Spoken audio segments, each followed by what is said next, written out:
आज का टॉपिक रहेगा आपका area and parameter of basic geometric figure. Part number 3 theory and concept हम लोग डिस्कस करेंगे। अभी तक हमने 2 पार्ट थ्योरी एंड कॉन्सेप्ट के पढ़े हैं, जिसमें ट्रायंगल पढ़ा था हमने और ट्रायंगल्स के सभी टाइप डिस्कस किए थे। उसके बाद हमने पढ़ा था क्वाड्रिलेटरल्स और इसमें क्वाड्रिलेटरल्स के भी सभी पार्ट्स मैंने डिस्कस किए थे, जिसमें स्क्वायर, रेक्टेंगल, पैरेललोग्राम, रोम्बस और ट्रेपेजियम हमने डिस्कस किया था। आज हम लोग पढ़ेंगे यहां पर पॉलीगन, और पॉलीगन के बाद हम लोग बात करेंगे सर्कल, और सर्कल के बाद में बात होगी सेमी सर्कल की। तो यानी कि आज पॉलीगन, सर्कल और सेमी सर्कल हम लोग यहां पर करने वाले हैं। तो इस क्लास को बड़े ध्यान से आप लोगों को देखना है। एग्जाम के पॉइंट ऑफ व्यू से मोस्ट इंपोर्टेंट सेशन है और यहां से आपके एग्जाम में सवाल बनते हैं। चलिए बढ़ते हैं आगे। सबसे पहले बात करेंगे पॉलीगन के बारे में। पॉलीगन को हिंदी में क्या बोलते हैं? बहुभुज। इसको हिंदी में बोलते हैं बहुभुज, ठीक है ना। अब डेफिनेशन ऑफ पॉलीगन, पॉलीगन की क्या परिभाषा होती है, ध्यान से देखिएगा। A polygon is a close plane figure form by 3 और more line segment call side such that 3 और 3 से ज्यादा घिरी हुई भुजाओं से आकृति को 3 और 3 से ज्यादा घिरी भुजाओं से आकृति को बहुभुज कहते हैं। जैसे कि each side intersect exactly to other sides, है ना, यानी कि प्रत्येक साइड इंटरसेक्ट करती है बराबर भागों में बाकी को 2 साइड को, one at each of its end point, ठीक है ना। No 2 sides with a common end point overlap except at that end point, ठीक है ना। 3 हो या 3 से ज्यादा लाइन से घिरी आकृति को बहुभुज कहते हैं। अब देखो यहां पर अगर हम लोग बहुभुज की बात करें, है ना, तो बहुभुज में यहां पर बात करेंगे हम लोग इसके इंटीरियर एंगल और एक्सटीरियर एंगल की। इंटीरियर एंगल क्या होता है आप लोगों का, यहां पर आंतरिक कोण होता है, आंतरिक कोण, और एक्सटीरियर एंगल क्या होता है आप लोगों का, यहां पर ये होता है आपका बाह्य कोण, ठीक है ना। तो सबसे पहले यहां पर जो सबसे इंपॉर्टेंट है कि the interior angles of a polygon add up to n-2 into 180 degree, यानी कि बहुभुज के आंतरिक कोणों का योग क्या होता है, n-2 इंटू 180 डिग्री के बराबर होता है, जहां पर क्या है आप लोगों की n नंबर ऑफ साइड्स होती है। और दूसरा जो फॉर्मूला है कि इंटीरियर एंगल और एक्सटीरियर एंगल का जो सम है वो 180 डिग्री के बराबर होता है, ठीक है ना। देखो यहां पर इस चीज को मैं इस तरीके से लिख देता हूं कि sum of all interior angle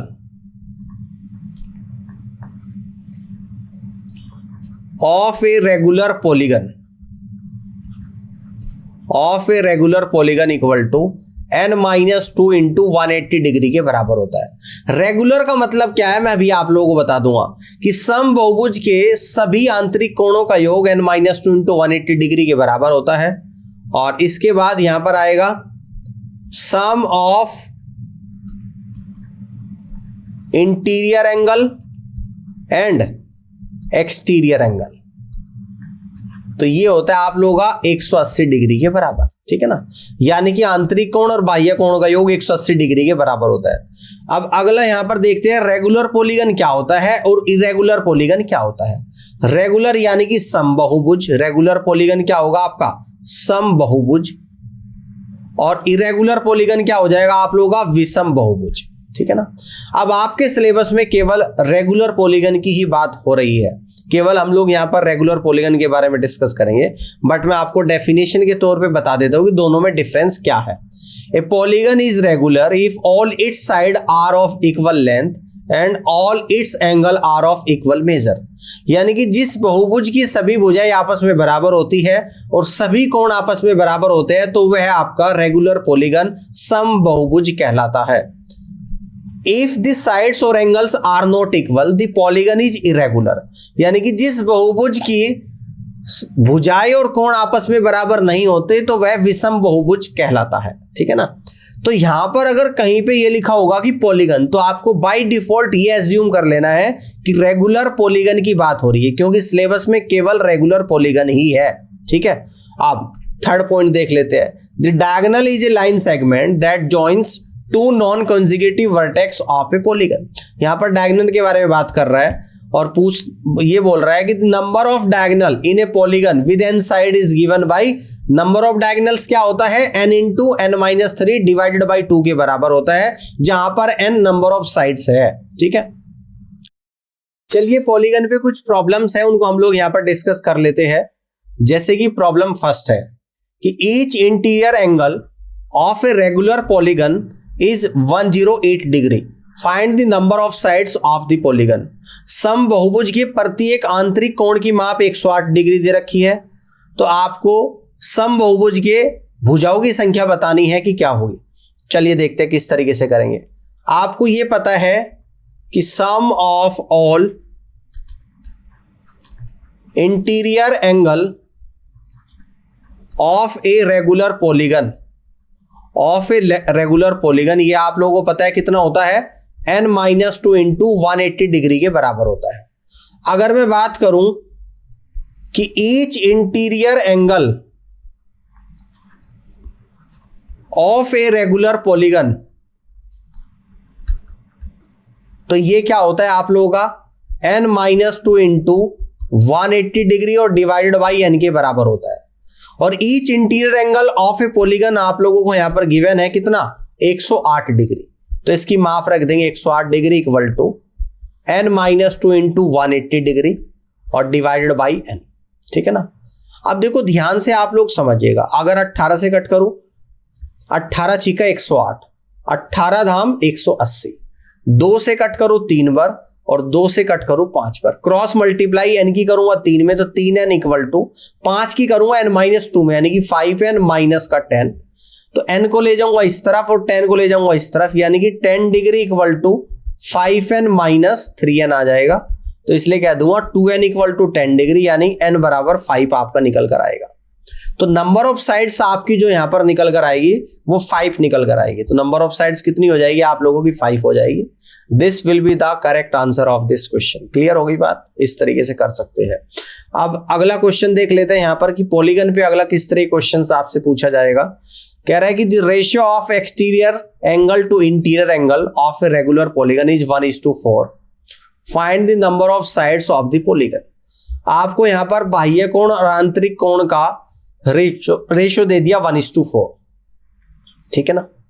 अब इसके बाद बोल रहा है कि find the number of sides of the polygon. तो पॉलीगन में नंबर ऑफ साइड्स आप लोगों से पूछ रहा है कि क्या है। देखो मैंने आपको बताया था, ध्यान से समझिएगा, कि interior angle plus exterior angle का सम कितना होता है, तो मैंने बताया कि 180 डिग्री होता है। ये इसका फॉर्मूला है। अगर मैं मान लूं इस क्वेश्चन में कि लेट दी एक्सटीरियर एंगल, अगर मैं थीटा मान लूं, तो आपका इंटीरियर एंगल कितना निकल कर आ जाएगा, तो आप कहोगे इंटीरियर एंगल आएगा 180 डिग्री माइनस थीटा आ जाएगा। ठीक है ना।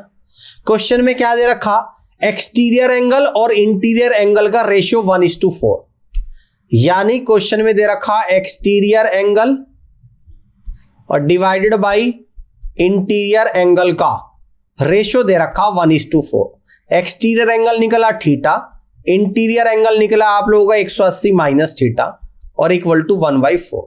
क्रॉस मल्टीप्लाई करेंगे 4 theta equal to 180 minus theta, यानी 5 थीटा इक्वल टू 180 डिग्री, यानी कि थीटा बराबर 36 डिग्री आपका निकल कर आएगा। पूछता क्या है आपसे, नंबर ऑफ साइड्स पूछता है। क्या पूछ रहा है आप लोगों से, नंबर ऑफ साइड्स। तो देखो नंबर ऑफ साइड्स कैसे आप लोग निकाल दोगे, नंबर ऑफ साइड्स निकालनी है आपकी, है ना। ये कैसे निकल कर आएगा, 360 डिग्री और डिवाइडेड बाय क्या निकल कर आ जाएगा, एक्सटीरियर एंगल।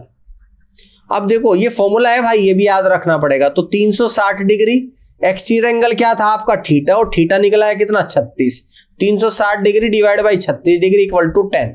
तो नंबर ऑफ साइड्स आपकी जो निकल कर आएगी वो कितने निकल कर आएगी, 10 निकल कर आ जाएगी। ठीक है। तो इस तरीके से इस क्वेश्चन का जो राइट आंसर बनेगा आप लोगों का, वो बनेगा कितना, 10, और 10 आएगा सवाल का बिल्कुल करेक्ट आंसर। तो यहां तक की बात समझ में आ गई होगी। इस तरीके से आप लोग कर सकते हैं। पॉलीगन में इतना ही है, इसके बाहर कुछ नहीं आएगा। अब इसके बाद में हम लोग बात करेंगे सर्कल के बारे में। सर्कल को हिंदी में बोलते हैं वृत्त। क्या बोलते हैं, वृत्त। अब देखो ये जो आपके सामने बन रहा है ये एक सर्कल है। ओ इसका क्या है, सेंटर है, यानी कि ओ क्या है, सेंटर है। अब सेंटर से सर्कल की सरकमफ्रेंस पे किसी भी पॉइंट पे आप लोग मिलाओगे तो ये सभी क्या है, सर्कल की रेडियस है। तो ये जो रेड कलम से मैं मिला रहा हूं ये सभी की सभी सर्कल की रेडियस है ना। तो रेडियस को आर से डिनोट करते हैं, जिसको हिंदी में बोलते हैं त्रिज्या। क्या बोलते हैं? त्रिज्या बोलते हैं। सरकमफ्रेंस, सरकमफ्रेंस क्या है? सर्कल की एक्सटर्नल बाउंड्री का सम, यानी कि जो मैं गोला बना के दिखा रहा हूं, जो आप अब तक पैरामीटर पढ़ते आए थे स्क्वायर रेक्टेंगल में, तो सर्कल में होती है सरकमफ्रेंस, परिधि, इसकी एक्सटर्नल बाउंड्री का सम। अगर हम लोग डायमीटर के बारे में बात करें कि डायमीटर क्या होती है, तो देखो अगर ये आपका पॉइंट ए है, ये बी है, तो ए बी क्या हो जाएगी आप लोगों की डायमीटर। ए बी क्या है आपका? ओ ए प्लस ओ बी के बराबर है। ओ ए क्या है? सर्कल की रेडियस आर। ओ बी क्या है? सर्कल की रेडियस आर, यानी कि 2r। तो ए बी डायमीटर है जिसको डी से डिनोट करेंगे, जो कि रेडियस इंटू 2 इंटू रेडियस के बराबर होती है। तो सर्कल की रेडियस डायमीटर के डबल होती है, ये बात समझ में आपको आ जानी चाहिए, ठीक है ना। अब देखो अगली स्लाइड पे देखते हैं डायमीटर। डायमीटर को डी से डिनोट करते हैं, तो distance across the circle passing through the centre. तो D equal to 2 into R equal to 2r, जहां पर r is the radius of the circle, यानी कि डी डायमीटर है जो रेडियस ऑफ द सर्कल की दोगुनी होती है, 2 इंटू आर के बराबर होती है। अब इसके बाद में हम लोग बात करेंगे सर्कल के एरिया के बारे में कि सर्कल का एरिया क्या होता है। The area of a circle is calculated by multiplying pi by the square of its radius, यानी कि सर्कल का एरिया कैसे निकलता है? पाई को अगर रेडियस के स्क्वायर से मल्टीप्लाई करेंगे तो इसका एरिया निकल कर आ जाएगा। तो area of circle equal to pi into r square के बराबर होता है, जहां पर पाई की वैल्यू क्या होती है? 22/7, लेकिन अप्रोक्सीमेशन में इसको 3.14 भी लेते हैं, ठीक है ना। अब अगर सर्कल के सरकमफ्रेंस के बारे में बात करें, सरकमफ्रेंस या पैरामीटर दोनों एक ही बात है, लेकिन सर्कल में हम इसको सरकमफ्रेंस बोलते हैं। तो सर्कल की सरकमफ्रेंस क्या होती है? इसको सी से डिनोट करते हैं, तो 2 इंटू पाई इंटू आर के बराबर होती है, जहां पर पाई की वैल्यू 22/7 और इस अप्रोक्सीमेशन में पाई की वैल्यू होती है 3.14। तो बात समझ में आ गई सर्कल की। अब इसके बाद हम लोग बात करेंगे आर्क लेंथ की। आर्क लेंथ को स्मॉल एस से डिनोट करते हैं और इसको बोलते हैं चाप की लंबाई। क्या बोलेंगे इसको? चाप की लंबाई, ठीक है ना। जैसे कि ये सर्कल दिख रहा है आप लोगों को, ये ओ इस सर्कल का सेंटर है, यहां पर इसको ए कह दूंगा, यहां पर बी कह दूंगा। तो आर्क लेंथ क्या है? ए से बी तक की लेंथ, यानी कि ए से बी तक की लेंथ क्या है आप लोगों की? यहां पर आर्क लेंथ है। ये सर्कल के सेंटर पे एंगल कौन सा बन रहा है? Theta angle. और ये एंगल किस में है आपका? डिग्री में। ये एंगल किस चीज में है आप लोगों का? डिग्री में, ठीक है ना, डिग्री में। बात समझ में आ गई। तो आर्क लेंथ का फॉर्मूला बनेगा 2 pi R into theta by 360 degree, जहां पर थीटा है आपका central angle, central angle in degree of a circle, ठीक है ना। और आर क्या है यहां पर? Radius of a circle, radius of a circle. तो डायरेक्ट फॉर्मूला आप लोगों को याद रखना है, arc length is equal to 2 pi R into theta by 360 degree के बराबर होता है। अब अगर हम लोग बात करें एरिया ऑफ सेक्टर के बारे में, तो एरिया ऑफ सेक्टर क्या होता है? सेक्टर एरिया, जिसको कैपिटल ए से डिनोट किया गया है, the area enclose by A portion of the circles boundary sector. यानी कि मान लो कोई ये सर्कल है,